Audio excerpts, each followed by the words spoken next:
মিয়া ভাই এই লোয়ার সিডের মেয়েদে আজকা 25টা বছর কাটাই দিলেন।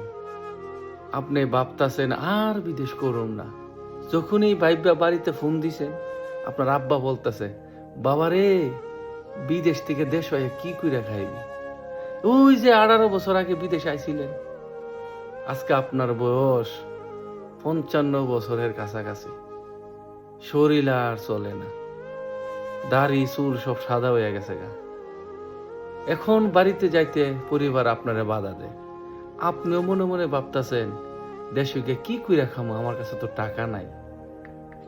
আপনার সব টাকা, এই 2 যুগের টাকা আপনার আব্বার অ্যাকাউন্টে, আম্মার অ্যাকাউন্টে, ভাইয়ের অ্যাকাউন্টে, বউয়ের অ্যাকাউন্টে দিছেন।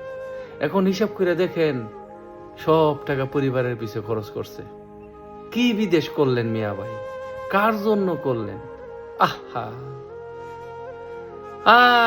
এইটারে বুঝে আপনার বিদেশ কইতো? হ্যাঁ, এটা কোনো বিদেশ হইল? আগে জানলে কি 18 বছর আগে বিদেশে আইতেন?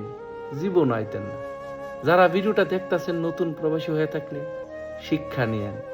যা কিছু কামান, টাকা পয়সা, ধন দৌলত নিজের নামে না থাকলে ভাই, বিপদের সময় ওই ধন দৌলত কোনো কাজে আয় না, কোনো কাজে আয় না।